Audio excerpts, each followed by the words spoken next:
अगर आप सच में इंटरेस्टेड हो कि यस ब्रदर, मुझे ऐसा लग रहा है मेरा जीवन खतरे में है ब्रदर, मैं बहुत डिफरेंट हूं भाई, सुनिए, अगर आप तैयार होना चाहते हैं, मैं आपको 2 एडवाइसेस देता हूं। पहली बात, मेरे भाइयों, मेरी बहनों, सबसे पहले दूसरों का जीवन झांकना बंद करो। आप नाश हो जाएंगे, सच कहता हूं। दूसरों का जीवन झांकना बंद करो, दूसरों के लिए बातचीत करना बंद कर दो, दूसरों का स्टेटस जानना भी बंद कर दो कि ये कहां पहुंचा है। आप जानते हो, आप में से कुछ लोगों का जीवन मात्र ऑब्जर्व करने में चला गया है। दूसरों के जीवन के बारे में आपको इतनी जानकारी है कि आप खुद को भी भूल गए। मैं जब लोगों से मिलता हूं, 5 मिनट के लिए वो अपने लिए बात करते हैं, क्योंकि उससे ज्यादा वो अपने आप को जानते ही नहीं। और फिर मैं उनसे पूछता हूं, और बता, अरे क्या बताओ।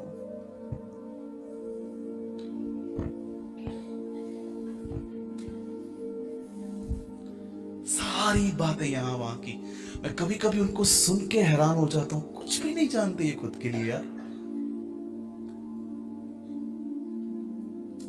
ऐसे लोगों को सिर्फ सबोपदेश की किताब ही पसंद आती है, क्योंकि सबोपदेश में पूरी दुनिया की स्टडी है।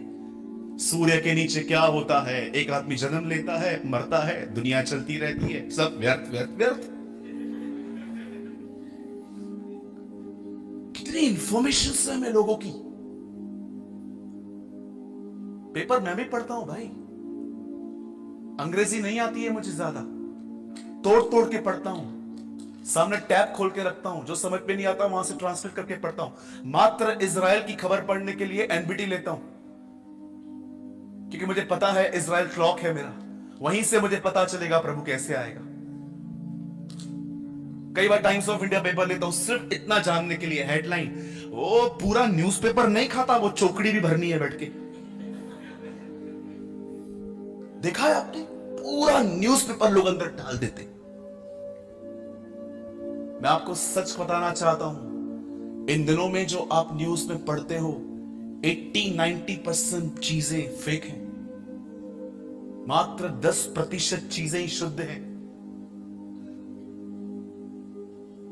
आप जरा सोचें, आपको मैं होमवर्क देता हूं, अगर चाहिए तो आप घर जाके करिए। प्रभु यीशु मसीह ने कब कब लोगों को डांटा, बाइबल के अंदर वो सारे पैसेजेस निकालिए। जानते हो एक दिन क्या हुआ? मुर्दों में से जी उठने के बाद प्रभु यीशु मसीह पतरस से मिले, और पतरस उस समय 32 या 30 साल के अंदर था। प्रभु यीशु मसीह ने उसको कहा, सुन, तू जवान है, आज जहां चाहता है वहां जा सकता है तू, लेकिन तेरे लाइफ में एक सीजन ऐसी आएगी कि जब तू जहां जाना चाहेगा तू नहीं जा पाएगा। लोग तेरी कमर बांध के तुझे ले जाएंगे, तू भी अरेस्ट होगा और तू अपने हाथ फैलाएगा। प्रभु ने उससे कहा, तू क्रूस की मौत मरेगा। अब आप सोचिए, पतरस को उस टाइम पे क्या करना चाहिए? डरना चाहिए, दुआ करनी चाहिए, प्रभु मुझे अनुग्रह देना कि मैं ऐसा कर सकूं।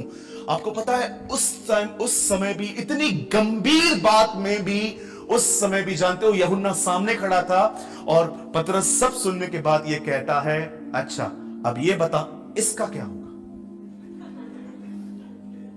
मैंने कहा, प्रभु ये आदमी खतरनाक है यार, इसका क्या होगा?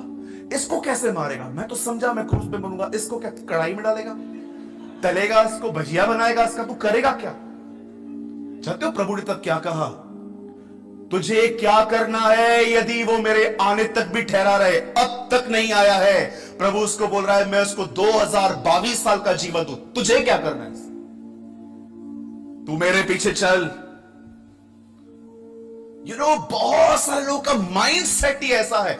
देखो वहां सुबह सुबह कि कितने लोगों ने कैसे कैसे क्या क्या काम किया। You are wasting your time brother. निकलो, शैतान ने आपको ड्राइव कर दिया है और आपको ये चीजें नॉर्मल लग रही है। मैंने लोगों का स्टेटस 6 महीना पहले चेक करना सीखा है, 3 महीना पहले मुझे आता ही नहीं था। एक भाई ने कहा मेरा स्टेटस चेक करो। मेरे चर्च में ही है एक महाराष्ट्र परिवार से, वो प्रभु में आए हैं। उन्होंने कहा मेरा स्टेटस चेक करो। एक्चुअली उन्होंने मेरा एक छोटा सा वीडियो डाल दिया था। बोला भाई मैंने आपका वीडियो डाला है। तो मैंने उसको बोला कैसे चेक करते? ब्रदर आपको कुछ आता ही नहीं। फिर मैंने किसी और भाई से मदद ली, मुझे बताओ स्टेटस कैसे। इवन मैं आपको बताऊं, आजकल आपको पता है ना, आजकल ये लड़ने का एक नया तरीका निकला है। लड़के लड़कियां ब्रेकअप करते हैं, फिर मिलते नहीं है, फिर वहां से बातचीत करते, छोड़ दो मैं और मेरी तन्हाई। फिर वो वहां से लिखेगा जा छोड़ दिया, फिर ये यहां से लिखेंगे, फिर ये यहां से लिखेंगे। आजकल मैंने देखा कि ये भी आज कम्युनिकेट करने का एक तरीका बन चुका है। मैंने अपने जीवन में कभी ये काम नहीं किए। मैं बोलता हूं मैं इतना डरपोक हूं क्या, इधर लिखूं, सामने नहीं बोल सकता क्या मैं? हाँ, एक बाप बेटे हैं, मैं उनको जानता हूं, हमेशा लड़ते रहते। फिर जानते हो बात कैसे करते? स्टेटस पे बाप लिखता है आजकल के बेटे निकम्मे हैं। उसने लिखा तू कौन सा अच्छा है। प्रभु ये तो खतरनाक है यार, ये पूरी दुनिया को पता था हमारे घर में झगड़ा हुआ है। अब सोच रहे हो, और उससे भी मूर्ख हम इनको देखते हैं। अरे ये देख क्या किया, अरे ये देख क्या किया, अरे तैयारी किधर है? ये तैयारी है। क्यों बाइबल बताती है ऐसा क्यों नहीं लिखा? हवा को याद करो जिसने आदम को फल खिलाया। क्यों बाइबल में ऐसा नहीं लिखा पोतीफर की पत्नी को याद करो जिसने यूसुफ को व्यभिचार में गिराने की कोशिश की? क्यों बाइबल में यह नहीं लिखा गया है इजबेल को याद करो जो एलिया को मारने चली थी? क्यों बाइबल में यह नहीं लिखा गया कि हेरोदिया को याद करो जिसने यूहन्ना का सर कटवाया? क्यों बाइबल बताती है लूत की पत्नी को याद करो? रिमेंबर द वाइफ ऑफ लूत। क्या गुनाह था उसका? खुदा ने उसे कहा आगे देख, वो पीछे देख रही थी। प्रभु ने कहा याद करो उसे, मैंने क्या आज्ञा दी थी, सामने देखो, मुझे देखो। क्या कहती है बाइबल? प्रभु ने क्या कहा? पहाड़ पे भागो। लूत बूढ़ा था उन दिनों में, फिर भी आहिस्ते से चल रहा था, और उसे पीछे देखा, वो नमक का खंबा बन गई। और प्रभु यीशु मसीह ने 17:32 लूका में कहा remember the wife of L-O-T लोथ। आज सोचिए, पहला, अगर आप तैयार होना चाहते हो ना 2022 में, अगर प्रभु यीशु मसीह आ रहे हैं और आप तैयार हो रहे चाहते हो, पहली चीज दूसरों का जीवन झांकना बंद करो, आपको कुछ नहीं मिलेगा।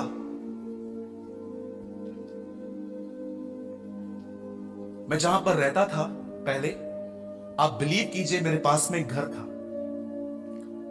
दूसरे के घर में बातें, दूसरे के घर में गाड़ी आती थी, इनके घर में झगड़े होते थे। वो पत्नी आके कहती थी अरे तुमने किया क्या है, 30 साल हो गए शादी को, वो कार लेके आया, मेरे को साइकिल नहीं दिया है, क्या किया है? एक नथन पहन के घूमती रहती हूं नाक में, उसको देखो, उसकी बीवी देखो, सोने की दुकान लगी पड़ी है, क्या किया है? कितना ऑब्जर्व करते हैं। कभी कभी आपने देखा है हमारे घरों में कैसे शांति हो जाती है जब बाजू वाले घर में झगड़ा होता है। ए चुप चुप चुप चुप चुप चुप। और कभी कभी कुछ लोग तो इतने फारिग हैं, इतने खाली हैं, चुप।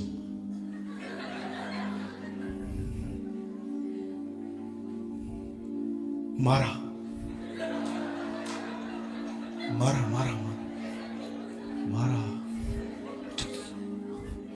आंटी चिल्ला रही है, अरे आंटी ने भी मारा।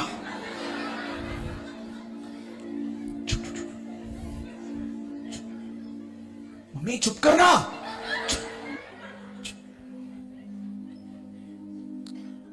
बंद हो गया। हमारे घर पे ग्रिल होती थी बालकनी में, मैं छोटा होता था। हम लोग को दूसरों के झगड़ों को जानने में इतनी लस्ट होती थी, एक बार मैं ग्रिल पे चढ़ गया था। और ऊपर से देख रहा था, ए मम्मी ईट मारी। मैंने लोगों को देखा है गाड़ी पे चलेंगे, वो देखेंगे लफड़ा, गाड़ी साइड में लगा के, अरे मूर्ख, काम धंधा नहीं है, लस्ट आ गई है। जानू क्या हुआ, कितना कमाया तूने महीने में। आज शायद आपको लगता होगा मैं आपको हंसा रहा हूं, लेकिन एक दिन आपको समझ में आएगा ये भाई सही बोलता था। पूरी जिंदगी हमने बर्बाद कर दी ऑब्जर्व करने पे। एक परमेश्वर के दास ने नहीं, लेकिन एक फिलोसोफर ने कहा, the most dangerous people are those who watch, listen and observe. The most dangerous people on earth, देखते हैं, सुनते हैं, ऑब्जर्व करते हैं। सॉरी, ये कोई खुदा का दास नहीं है, लेकिन मुझे उनकी बात से मैं सहमत हूं। अब आइए तैयारी का आखिरी 5 मिनट। जानते हो इन्हें क्या कहा गया? जाओ तेल मोल लो, जाओ परचेस करो। जानते हो, दुकान से कुछ लेने के लिए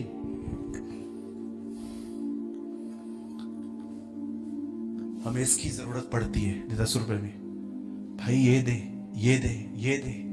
लेकिन याद रखो, स्वर्ग इस चीज को नहीं पहचानता। जानते हो खुदा से कोई चीज कैसे ली जाती है? इस तरह। ये कीमत है, ये कीमत है।